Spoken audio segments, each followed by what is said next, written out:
Hello, welcome back to my channel.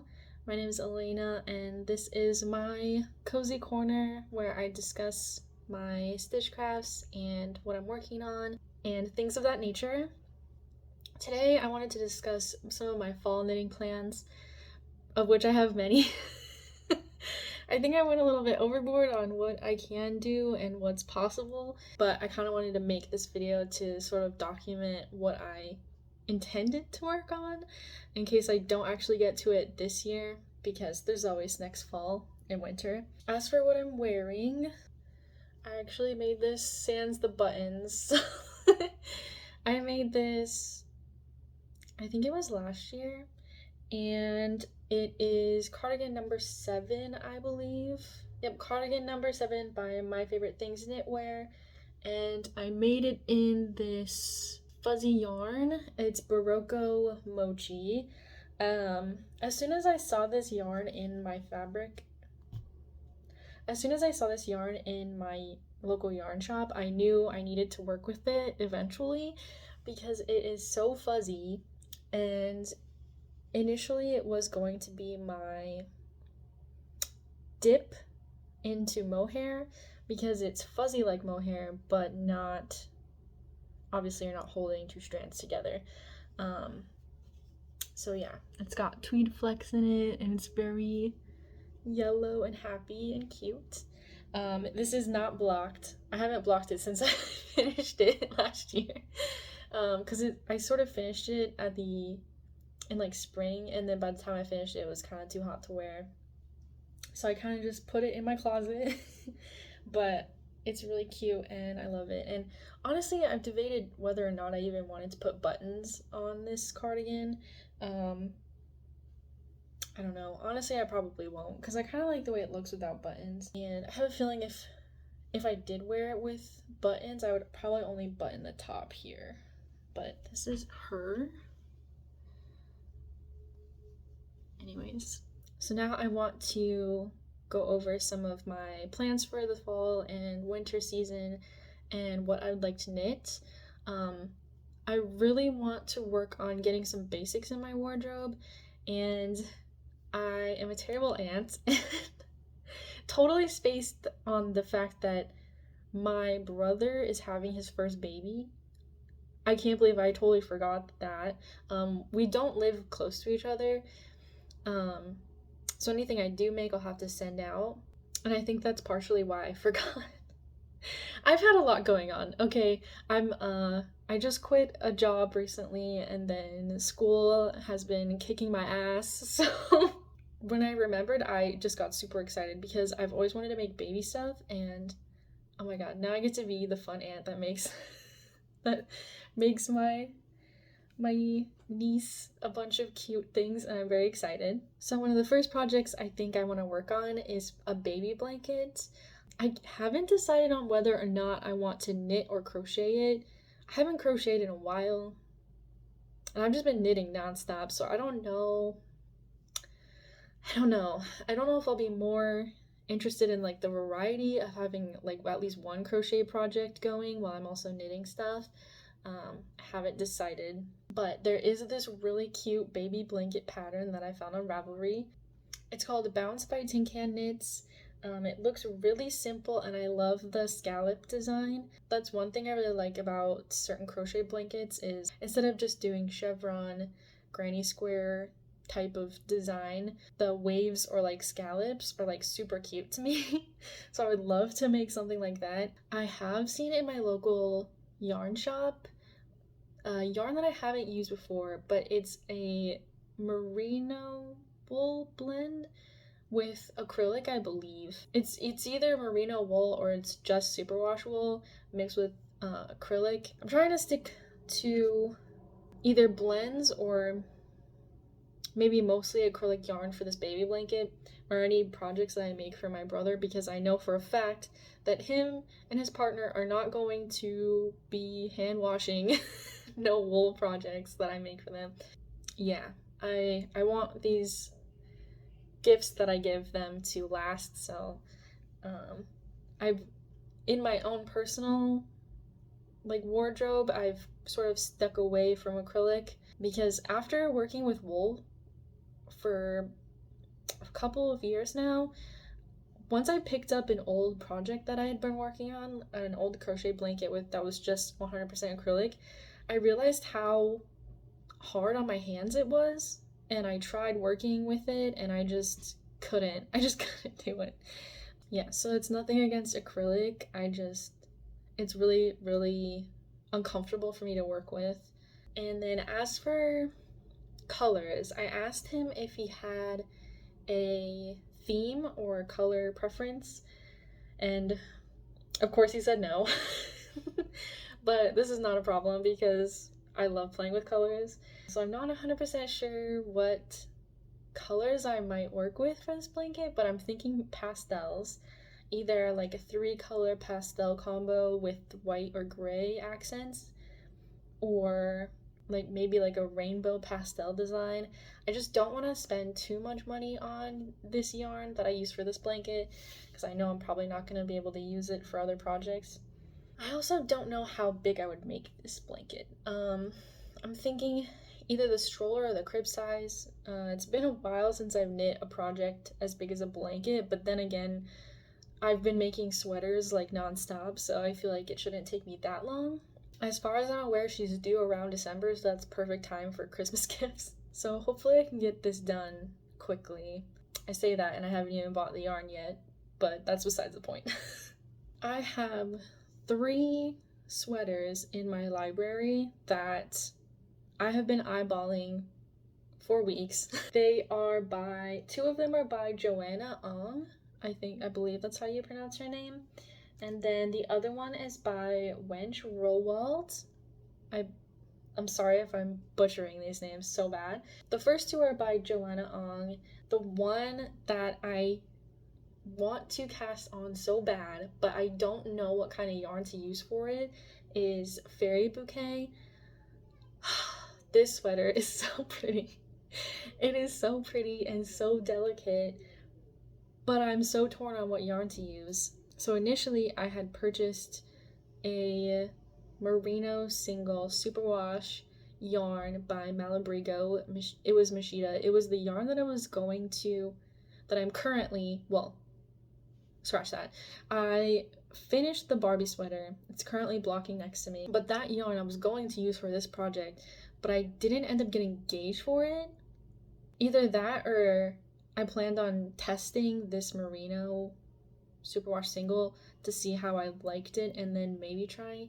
I don't know. My mind has been everywhere. It's been everywhere and all over the place lately. But this sweater uses a single ply yarn and a mohair held together.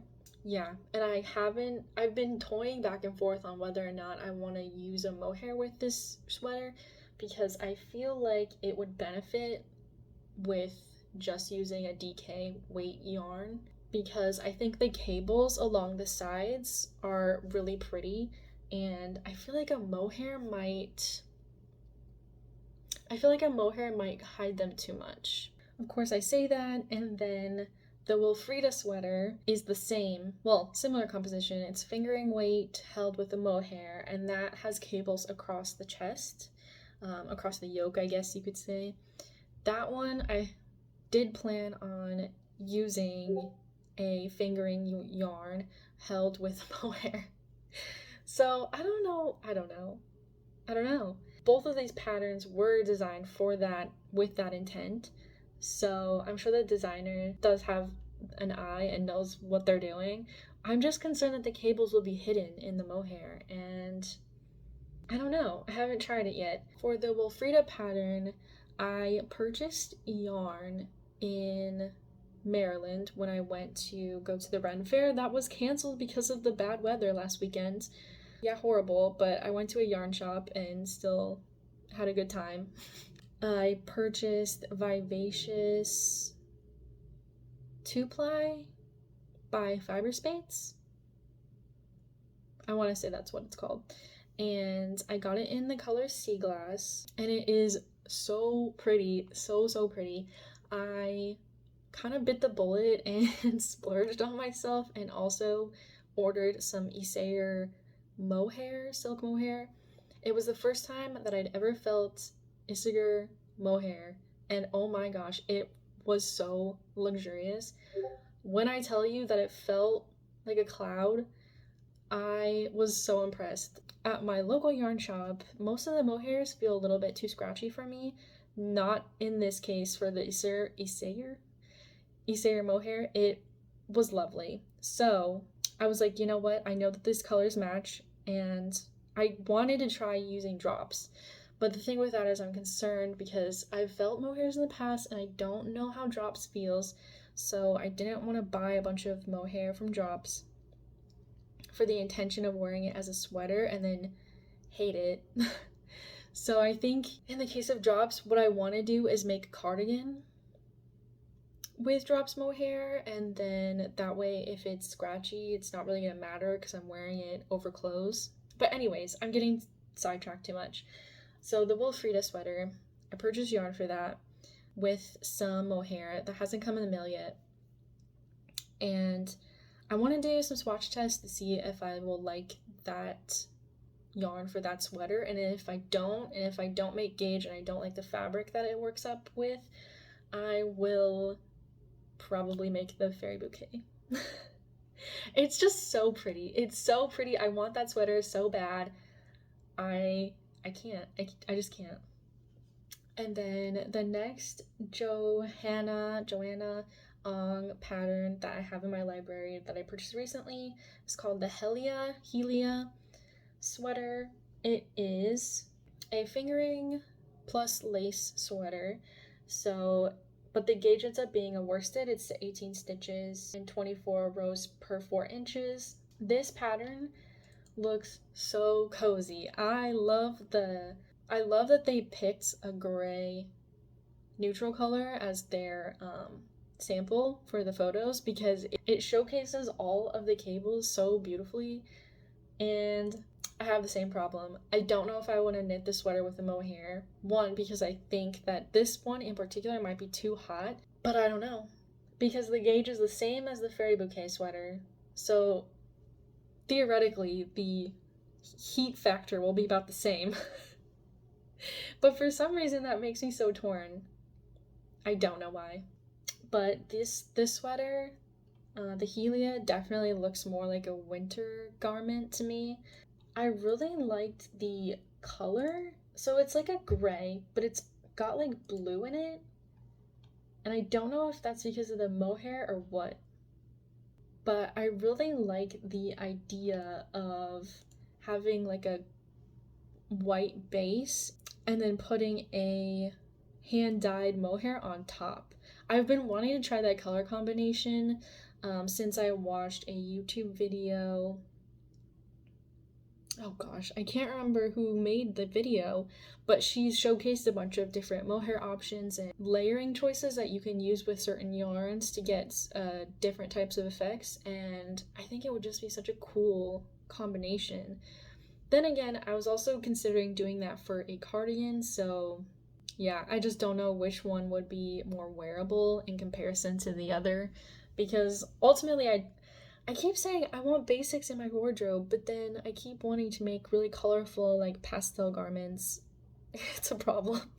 In that regard, I should say that the patterns that I want to try playing with this year are more so solids, whereas last year I was working up a lot of colorwork sweaters, and I love colorwork, but I don't know, it felt like it took a lot longer, and I kind of want to be able to make a few projects at once this fall rather than just doing one at a time.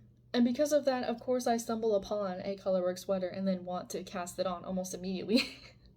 And that sweater is called the Porcelain Sweater by Lene, Holme, Samsoe. I am so sorry. Oh my gosh, I did terrible. But yes, this is a fingering weight sweater. It looks like it's not held with a mohair, which is kind of great.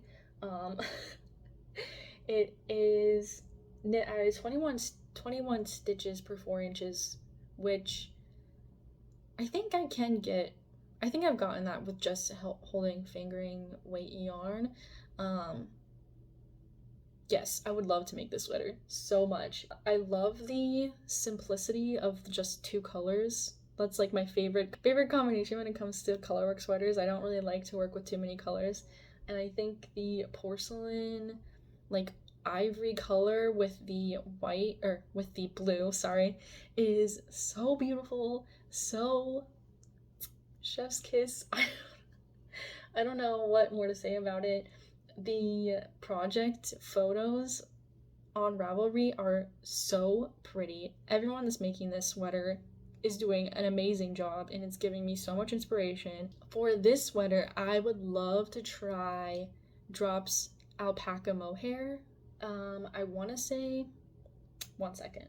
It's Flora. That's the yarn label. I don't know. That's the yarn name of that particular yarn. It is 65% wool and 35% alpaca, which I think would be a good alternative to just plain wool, because I'm starting to feel like I just have a love-hate relationship with superwash. Like, the garments I've been making have been, I wouldn't say they've been stretching out, but I just want garments that will hold up. I want garments that I'll be able to have for a very long time. And I feel like all the superwash yarns that I've been using have just been disappointing me. So I think that Drops Flora would be a better option. I also would really like to try some more untreated wools, hopefully. But the only thing is that I have a sensitivity to really scratchy wool, so I'm a little on the fence. But I think it can be remedied with holding it with like a lace alpaca. So, but I just don't want to have to spend extra money on alpaca. The dilemma, the ultimate dilemma. Anyways, moving on. So those were mainly the sweaters that I would love to cast on. There are some additions that I kind of want to add. I would love to work with more cable sweaters. There is one sweater in particular that I would love to work up, and that is a sweater by My Favorite Things Knitwear, sweater number 15. Or I actually have a purchase pattern that's already in my library. It's called the August sweater. That one is worked top down, which I prefer, honestly. The only thing is that it doesn't have as much positive ease as I would like. So I don't know. To remedy that, I could probably just make the largest size, or adjust my needles. But yes, both of those sweaters are very pretty. I love the way people are making it to where there's a lot of ease in the sleeves. My only concern is that I think this one's pieced. I don't have a good track record with piecing garments. I do not have a good track record with piecing knits, so I'm leaning more towards the August sweater. That one just seems more simplistic to me, and it's got the same feel as like an all-over cable sweater. I feel like I could play with the tension a little bit to adjust it to how I want it to drape on me. But those are two sweaters that I've had my eye on as well that I would love to cast on. Don't know if I'll get to it, but I'm just putting it out there. Moving on from sweaters and my little baby blanket project, I would love to cast on a couple cardigans. One that caught my eye and I was immediately drawn to is the Rosette cardigan by Tonje Hodne. I'm not going to apologize again. This cardigan is beautiful. It has cables down the center, and I think they kind of are like this. they splay outward, if that makes any sense. And then in between there's a textured design, and there's no buttons. Love it. Love to see no buttons. It just looks so pretty. It is also knit with a pretty large stitch gauge, so it's 16 stitches per 4 inches, so it's gonna be either a worsted or bulky weight cardigan. I would love to knit this in either an untreated wool from Knit Picks or just a Drops wool with Drops Kid Silk. As far as the color, I'm really torn. I don't know if I would want the kind of like oatmeal cream color that's in the sample photos, or if I would want like a gray or a purple. Oh my goodness. There's so many choices. I get so hung up on color choices when it comes to making projects, but I'll decide. I will say that I'm leaning more towards like the creamy white color just because I feel like I need just like a basic cardigan in my wardrobe because I don't have any. Like, this is the most basic cardigan I have in my wardrobe that I've knit for myself, and it's like, it's good, but it's not great because, I don't know. It's too basic. I feel like something, I need something that catches the eye a little bit more. And I feel like the way that the Rosette cardigan drapes and lays is really pretty. Yes, I would love to make it because I think it would become a staple in my wardrobe, especially during the fall season. I'm so excited for that cardigan. I think I might. No, I'm not gonna buy yarn for it yet because I'm working on another pullover first. Another cardigan that I might cast on this fall, but I don't know, I'm kind of wary about it, is the champagne cardigan. By Petite Knit, obviously. I have a Petite Knit cardigan already purchased called the Balloon. It's the Balloon cardigan, and the only thing that's preventing me from casting that one on is because I don't really feel like working with that big of poofy sleeves. I feel like just a basic raglan cardigan is what I'm more drawn to right now in case of that. The only thing is I've heard people say that it's kind of like a slog, like it takes a long time and it's very tedious. And so if it's tedious and it's also so basic that there's nothing kind of stimulating the brain as far as textures, like, I don't know. The only thing I can see myself making this cardigan in is like the last one, like a basic cream color or like a brown or gray.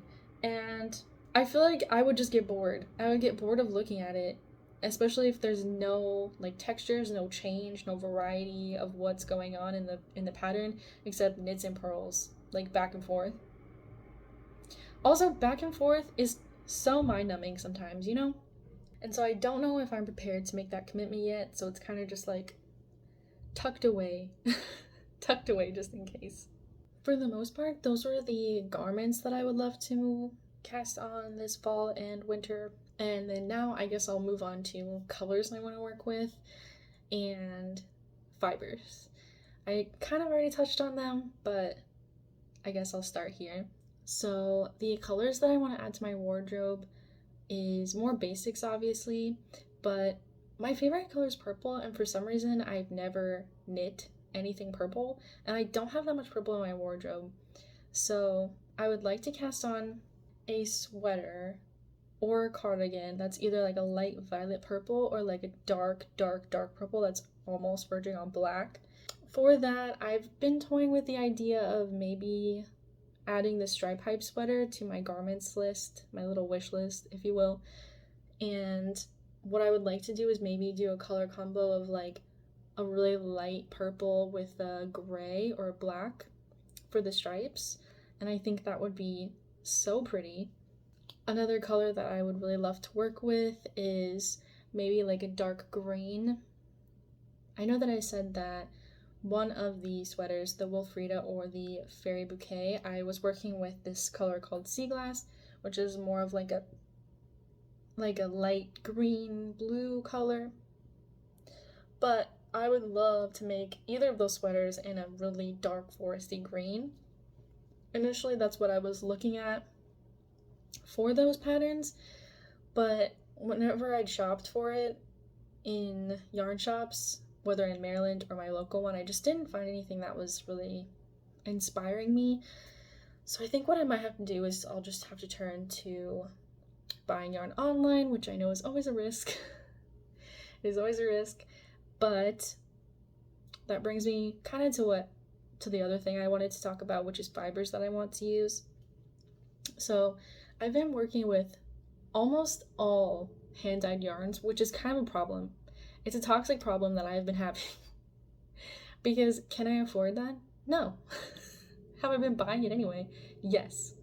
And I think that I would like to save more money, so I feel like I should stick to more commercial yarns, I guess. That's what it's called. I would like to try, I really liked Cascade 220 Superwash. That's what I'm using to make the Sill Slipover by Petite Knit. Instead of superwash though, I would like to try other Cascade non-superwash yarns. And I would also love to try knit picks. I can't believe I've never tried knit picks. It's fairly accessible, especially for those of us who live in the United States. And the yarn is so cheap and affordable. And so many colors. There's this one line called Palette that I would love to use. And in fact, I love 2-ply yarns. I tried a 2-ply superwash merino 80/20 yarn. That's the yarn that I made the Miserina top in, and I just loved working with the 2-ply. So I kind of want to try working with the 2-ply non-superwash and see how that goes. And I was thinking of making the stripe hype sweater idea that I had, the violet with like gray or black, with that yarn. The only thing is I don't know how it'll turn out. So it's always a risk, like I said, buying yarn online, but I would love to just maybe buy a couple balls of yarn, seeing how it feels, and if I can make it, if I can wash it and it softens up, maybe committing to a full sweater in it. We shall see. Of course, another brand that I would love to try is Drops. I have never tried Drops in my life, and I feel like it's gotten a lot easier to acquire.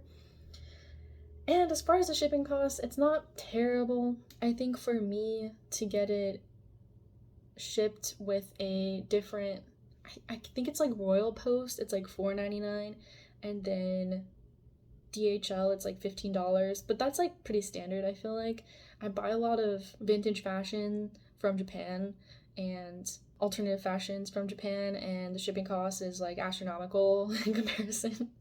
The shipping cost for those is like $30-$50, sometimes $60, so like $15 not that much for me. So yeah, I'm more than willing to pay that much, especially when the balls of yarn themselves are only like $4. That's crazy. And Drops right now is having a sale, so it's been so tempting to buy Drops Flora, but I've been holding back because I did just make a huge yarn purchase on the Isair Mohair and the yarn that I got in Maryland for this sweater that I have yet to cast on. So I'm waiting, I'm holding back until I can feasibly make it an okay in my mind to do that. And besides, I really want to get my slipover off the needles, that way I can start these projects. But yeah, as far as I know, those are the only yarns that I currently am like really interested in working with. But if you guys have any recommendations for some non-superwash yarns that are maybe not as scratchy as others, or if you know that they soften up over time, please leave them in the comments. I would love to hear your suggestions because I need to know. I need to know because I've only been working with superwash. I've been a superwash girly for quite a long time, and I feel like I just need to try new things, try other avenues. Anyway, thank you so much for watching this video. I feel like it was a ramble, incoherent ramble, and I don't know how I'm gonna edit this for it to make any sense. Good luck, me. But thank you for watching. If you watched the whole way, kudos to you, and I hope to see you in my next video where I update you on the progress of my knits. And yeah, see you then. Bye!